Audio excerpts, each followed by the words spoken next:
నమస్తే welcome to TR TV Telangana నేను మీ only truth with Tirupati Telangana రాష్ట్ర రాజకీయాలు వేడెక్కినటువంటి పరిస్థితి ఓవైపు బీఆర్ఎస్ పార్టీ మరోవైపు కాంగ్రెస్ పార్టీ ఈ రెండు పార్టీల మధ్యలో భారతీయ జనతా పార్టీ రాష్ట్ర రాజకీయాలలో పెను తుఫానుగా మారేటటువంటి అవకాశం కనబడతా ఉన్నది బీఆర్ఎస్ పార్టీకి అసెంబ్లీ ఎన్నికలలో 39 సీట్లు రావడము కాంగ్రెస్ పార్టీకి 64 సీట్లు రావడము అలాగే భారతీయ జనతా పార్టీకి 8 సీట్లు ఎంఐఎం పార్టీకి 7 సీట్లు వచ్చినటువంటి సిచువేషన్ కూడా మనం చూస్తాం తర్వాత కాంగ్రెస్ పార్టీలోకి సిపిఐకి సంబంధించినటువంటి పార్టీ సాంబశివుడు చాలా క్లియర్ గా తను కాంగ్రెస్ పార్టీలో వెళ్ళడం కూడా మనం చాలా క్లియర్ గా చూస్తాం మరి కొలాబ్ అయ్యి పూర్తి స్థాయిలో ముందుకు పోతున్నటువంటి ఆ దాఖలాలు కూడా మనం చూస్తాం తర్వాత పార్లమెంట్ ఎన్నికలకు సంబంధించినటువంటి విషయంలో కాంగ్రెస్ పార్టీకి 8 సీట్లు భారతీయ జనతా పార్టీకి 8 సీట్లు ఎంఐఎం పార్టీకి 1 సీటు బీఆర్ఎస్ పార్టీకి ఒక్క సీటు రాకపోవడం అనేది కేసీఆర్ కు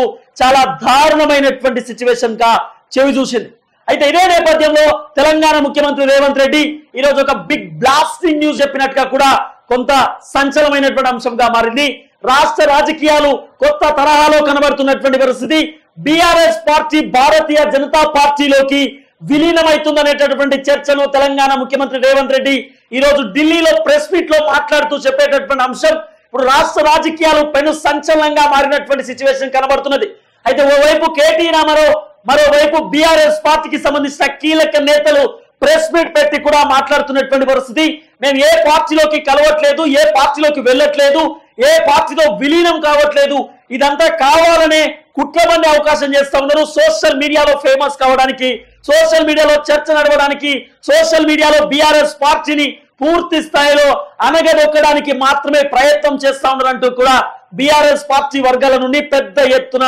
విమర్శలు కూడా వస్తున్నటువంటి సిచ్యువేషన్ మనం చూస్తున్నాం అయితే పిసిసి పదవి లేకపోతే కేబినెట్ విస్తరణకు సంబంధించినటువంటి అంశం కానివ్వండి లేకపోతే ఇంకా కొన్ని పదవులకు సంబంధించినటువంటి విషయంలో తెలంగాణ ముఖ్యమంత్రి రేవంత్ రెడ్డి ఢిల్లీ అధిష్టానం దగ్గరికి పోయినటువంటి దాఖలాలు కూడా మనం చూస్తున్నాం ఈ రోజు రేపు 2 రోజులు కూడా ముఖ్యమంత్రి రేవంత్ రెడ్డి ఢిల్లీలోనే బస చేసేటటువంటి అవకాశం కూడా కనబడతా ఉన్నది పూర్తి స్థాయిలో ఢిల్లీలో అక్కడ కీలక నేతలతో డిస్కస్ చేసి ఎవరికి హోంమంత్రి పదవి ఇద్దాము ఎవరికి విద్యాశాఖ మంత్రి పదవి ఎవరెవరికి ఎలాంటి కీలకమైన శాఖలు నిర్వహించాల్సిన అవసరం ఉన్నది పిసిసి పదవి ఎవరికి కట్టబెడితే బాగుంటుంది అనేటటువంటి ప్రతి అంశం పైన విస్తరణ జరుగుతున్నటువంటి దాఖలాలు కూడా మనం చూస్తున్నాం ఇదే నేపథ్యంలో ఈరోజు ఢిల్లీలో ముఖ్యమంత్రి రేవంత్ రెడ్డి ప్రెస్ మీట్ పెట్టి ఆ ప్రెస్ మీట్ లో ఘాటు వ్యాఖ్యలు చేసినటువంటి పరిస్థితి భారతీయ రాష్ట్ర సమితి కాస్త భారతీయ జనతా పార్టీలోకి విలీనం కాబోతున్నది తెలంగాణ మాజీ ముఖ్యమంత్రి బీఆర్ఎస్ పార్టీ అధినేత కల్వకుంట్ల చంద్రశేఖరరావు గారికి ఇక్కడ తెలంగాణ రాష్ట్రానికి సంబంధించిన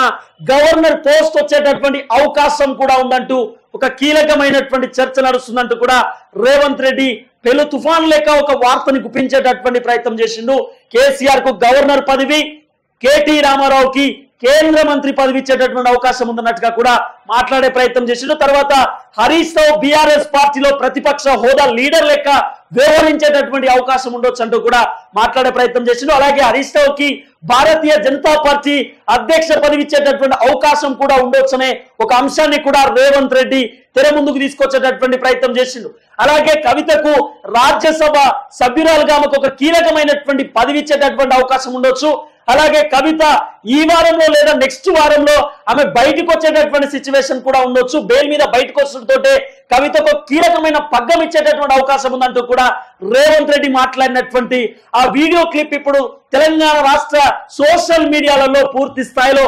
చర్చాంశకంగా మారినటువంటి పరిస్థితి చాలా మంది రాజకీయ విశ్లేషకులు ఇదే అంశం పైన మాట్లాడుతూ ముందుకొస్తున్నటువంటి పరిస్థితి అయితే రేవంత్ రెడ్డి ఈ టాపిక్ తీసుకోవడానికి గల కారణం ఏంటి నిజంగానే బీఆర్ఎస్ పార్టీ భారతీయ జనతా పార్టీలోకి విలీనం కాబోతున్నదా ఎందుకంటే గతంలో నుండి వస్తున్నటువంటి విమర్శలు బడా రాజకీయ నాయకులు మాట్లాడారు చాలా పెద్ద జర్నలిస్టులు మాట్లాడారు సీనియర్ జర్నలిస్టులు వాళ్ళకి సంబంధించిన సోషల్ మీడియా ప్లాట్ఫామ్ ఈ తెలంగాణ రాష్ట్రంలోనే సోషల్ మీడియా ప్లాట్ఫామ్ అత్యంత కీలకమైనటువంటి ఛానల్లో కూడా ఒక ప్రముఖ సీనియర్ జర్నలిస్ట్ ఆ ఛానల్ కి ఓనర్ మాట్లాడినటువంటి సిచ్యువేషన్ కూడా మనం చూస్తాం ఆ పేరు కూడా చెప్తాం ఓపెన్ గా రవిప్రకాష్ మాట్లాడిండు రవిప్రకాష్ చెప్పిన మాట ఏంది బీఆర్ఎస్ పార్టీ భారతీయ జనతా పార్టీలోకి విలీనం కాబోతున్నది వీళ్ళకు కీలకమైన పదవులు వచ్చే అవకాశం ఉన్నది వీళ్ళొక హైప్ క్రియేట్ చేసుకునేటటువంటి సిచ్యువేషన్ కూడా ఉండొచ్చు అంటూ రవిప్రకాష్ మాట్లాడిండు సో ఇప్పుడు అదే అంశంలో పూర్తి స్థాయిలో బీజేపీలో విలీనం కాబోతున్నట్టు చర్చ నడుస్తా ఉన్నది. గతంలోనే కేటీ రామారావు, హరీష్ రావు ఇద్దరు కూడా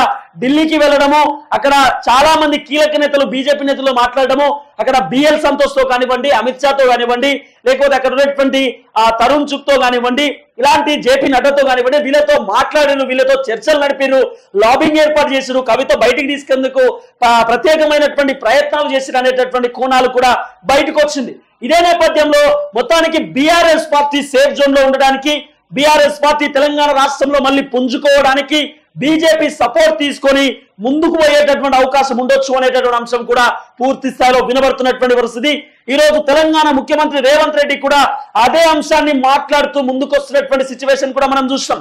కేసీఆర్ కు గవర్నర్ పదవి, కేటీఆర్ కు కేంద్ర మంత్రి పదవి, ఇక్కడ ఎవరు హరీష్ రావుకు భారతీయ జనతా పార్టీ అధ్యక్ష పదవి, కవితకు రాజ్యసభ సభ్యురాలుగా అవకాశం ఇచ్చేటటువంటి ప్రయత్నం చేస్తా ఉన్నారు భారతీయ జనతా పార్టీ బీఆర్ఎస్ అంటూ కూడా రేవంత్ రెడ్డి మాట్లాడడం అనేది తెలంగాణ రాష్ట్రంలో సంచలనంగా మారినటువంటి పరిస్థితి. ఇంకోటి ఏంటంటే విలీనంతో పాటు బీఆర్ఎస్ ఎల్పీని కాంగ్రెస్ లోకి విలీనం చేయడానికి రెడీగా ఉన్నారంటూ ఇటు ఈటల రాజేందర్ అలాగే ఇటు బండి సంజయ్ మాత్రం అంత సీన్ లేదు, వాళ్ళు మా దాంట్లోకి వస్తే తొక్కి బట్టి నారదీసం ఒప్పుకునే ప్రసక్తే లేదంటూ కూడా భారతీయ జనతా పార్టీ నేతలు మాట్లాడుతూ ముందుకొస్తున్నటువంటి సిచ్యువేషన్ కూడా మనం చూస్తున్నాం. కేటీ రామారావు ట్విట్టర్ రూపంలో స్పందించేటటువంటి ప్రయత్నం చేసిండు, అపోహలు క్రియేట్ చేస్తా ఉన్నారు, ఫేక్ న్యూస్ ని స్ప్రెడ్ చేస్తా ఉన్నారు, కావాలనే రేవంత్ రెడ్డి బీఆర్ఎస్ పార్టీ పైన కుట్ర పన్నుతా ఉన్నారంటూ కూడా మాట్లాడే ప్రయత్నం చేశారు.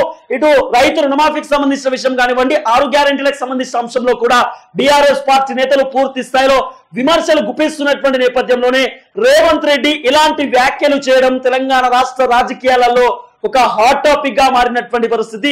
ఏం చేయాలో అర్థం కాని సిచ్యువేషన్ లో రేవంత్ రెడ్డి అలా మాట్లాడుతా ఉన్నాడు అనేటటువంటి ఒక చర్చ వినబడుతున్నది. నిజంగానే కేసీఆర్ గవర్నర్ అయితే, కేటీ రామారావు కేంద్ర మంత్రి అయితే రేవంత్ రెడ్డి తలబట్టుకునేటటువంటి అవకాశం కూడా ఉండొచ్చు. మరి నిజంగా వాళ్ళు బీజేపీతో కొలాబ్ అయితే కాంగ్రెస్ పార్టీ తెలంగాణ రాష్ట్రంలో అధికారంలో ఉంటుందా? మేము తలుచుకుంటే మీ లెక్కెంత, మీ కథ ఎంత అంటూ కూడా సవాల్ విసిరొచ్చు.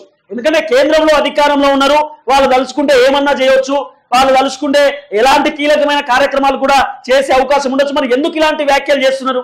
అంటే కేసీఆర్ అంటే రేవంత్ రెడ్డికి భయమా? ఆయన గవర్నర్ అయితే ఈయనకి మన ఇబ్బంది అవుతుందా?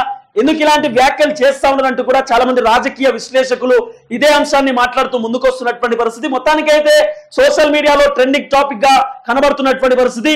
రేవంత్ రెడ్డి వ్యాఖ్యలు చేయడం వెనుకాల పెద్ద ఎత్తున కుట్ర దాగుందంటూ కూడా బీఆర్ఎస్ పార్టీ నేతలు విమర్శలు గుప్పిస్తున్నటువంటి సిచ్యువేషన్ కూడా మనం చూస్తున్నాం. సో నిజంగానే ఈ అంశం జరిగే అవకాశం ఉందా లేదా అనేది కూడా బీఆర్ఎస్ పార్టీ నేతలు స్పందిస్తూ ముందుకు వస్తున్నటువంటి పరిస్థితి. కానీ కాంగ్రెస్ సోషల్ మీడియాలో రేవంత్ రెడ్డి మాట్లాడినటువంటి వీడియో తుఫానుగా మారినటువంటి పరిస్థితి. కానీ భారతీయ జనతా పార్టీ అంత సీన్ లేదంటూ కూడా కొట్టివేసేటటువంటి కార్యక్రమం చేస్తా ఉన్నారు.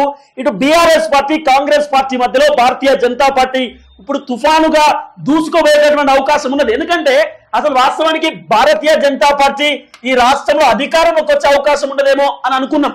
కానీ కవితను అరెస్ట్ లేట్ గా చేసిరు, కవిత అరెస్ట్ లేట్ గా చేసినటువంటి నేపథ్యంలో కొంత బీజేపీకి అసెంబ్లీ ఎన్నికలలో కొంత ఇబ్బంది పడ్డది. తర్వాత పార్లమెంట్ ఎన్నికలకు సంబంధించి బీజేపీకి 3, 4, 2 అనుకున్నాం. కానీ సీన్ కట్ చేస్తే 8 స్థానాలు వచ్చినటువంటి సిచ్యువేషన్ కూడా మనం చూస్తాం. అంటే కాంగ్రెస్ పార్టీ బీఆర్ఎస్ పార్టీ బీజేపీని బాగా హైప్ చేస్తున్నారు. మరి నిజంగా వీళ్ళు నెగిటివ్ ట్రోల్సా పాజిటివ్ ట్రోల్సా? బీజేపీని మధ్యలోకి లాగొచ్చి బీజేపీని బాగా హైప్ చేసే ప్రయత్నం చేస్తా ఉన్నారు. ప్రజలందరూ కూడా భారతీయ జనతా పార్టీ వైపు చూస్తే విధంగా వీళ్ళు ట్రోల్ చేస్తున్నటువంటి సిచ్యువేషన్స్ కూడా మనం చూస్తున్నాం. కాబట్టి ఇప్పుడు తెలంగాణ రాష్ట్రంలో జిహెచ్ఎంసీ ఎన్నికలు కానివ్వండి, లేకపోతే గ్రామ పంచాయతీకి సంబంధించిన ఎన్నికలలో భారతీయ జనతా పార్టీకి గ్రాఫ్ కనబడుతున్నటువంటి పరిస్థితి, కొంత దూసుకుపోయేటటువంటి అవకాశం కూడా ఉందంటూ కొన్ని సర్వే సంస్థలు కూడా చెప్తున్నటువంటి పరిస్థితి. చూద్దాం ఏం జరగబోతుందో. మొత్తానికి రేవంత్ రెడ్డి మాత్రం వీళ్ళకి సంబంధించినటువంటి విలీనం పైన పూర్తి స్థాయిలో మాట్లాడే ప్రయత్నం చేసిండు. వీళ్ళకు సంబంధించిన పదవుల పైన కూడా ఘాటుగా మాట్లాడేటటువంటి ప్రయత్నం కూడా చేసిండు. చూద్దాం ఏం జరగబోతుందో.